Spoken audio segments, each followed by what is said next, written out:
Quando ficou decidido que navegaríamos rumo à Itália, Paulo e outros presos foram entregues a um centurião chamado Júlio, que pertencia ao regimento imperial. E embarcamos em um navio de Adramítio, que estava de partida para alguns lugares da província da Ásia, e saímos ao mar, estando conosco Aristarco, um macedônio de Tessalônica.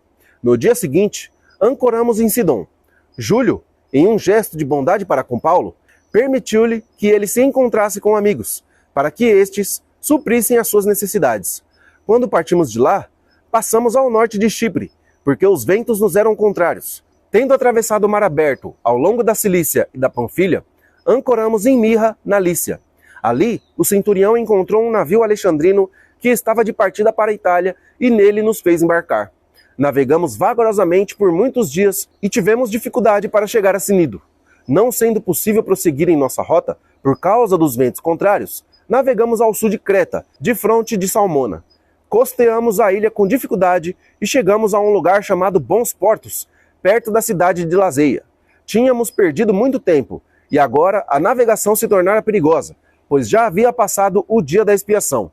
Por isso, Paulo os advertiu: Senhores, vejo que a nossa viagem será desastrosa e acarretará grande prejuízo para o navio, para a carga e também para a nossa vida. Todavia, o centurião, em vez de ouvir o que Paulo falava, seguiu o conselho do piloto e do dono do navio.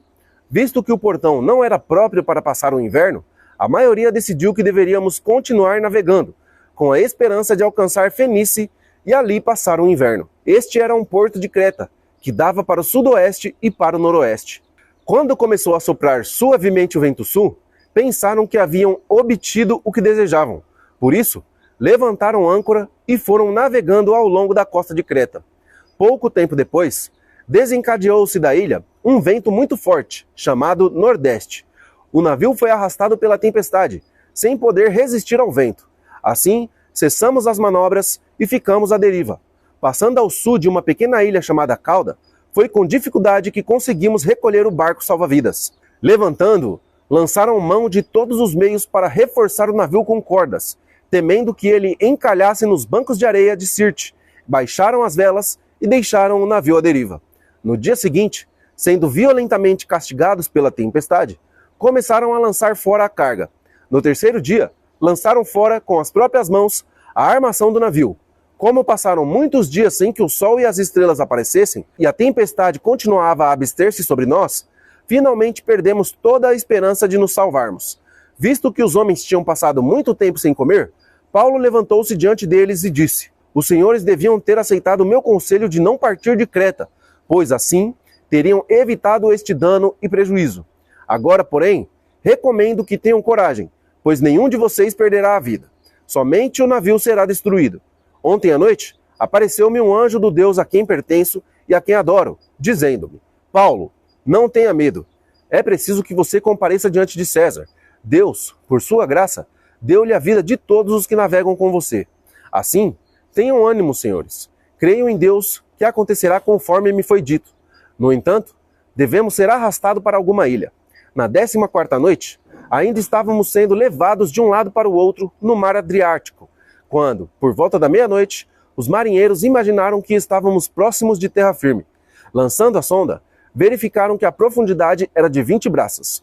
Pouco tempo depois, lançaram novamente a sonda e encontraram 15 braças. Temendo que fôssemos jogados contra as pedras, lançaram 4 âncoras da popa e faziam preces para que amanhecesse o dia.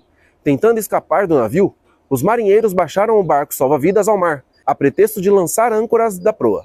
Então, Paulo disse ao centurião e aos soldados: Se estes homens não ficarem no navio, vocês não poderão salvar-se. Com isso, os soldados cortaram as cordas que prendiam o barco salva-vidas e o deixaram cair.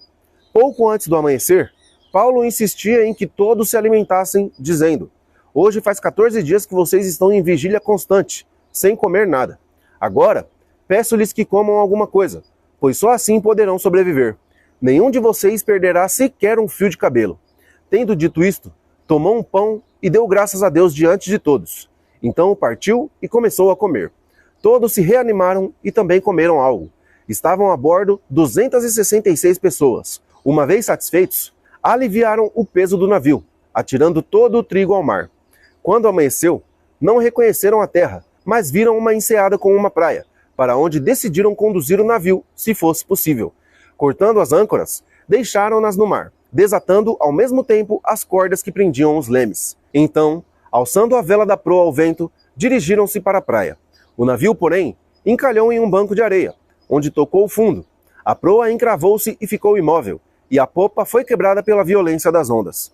Os soldados planejavam matar os presos para impedir que algum deles fugisse, jogando-se ao mar. O centurião, porém, queria salvar a vida de Paulo e os impediu de executar o plano. Então, ordenou aos que sabiam nadar que se lançassem primeiro ao mar em direção à terra. Os outros teriam que se salvar em tábuas ou em pedaços do navio.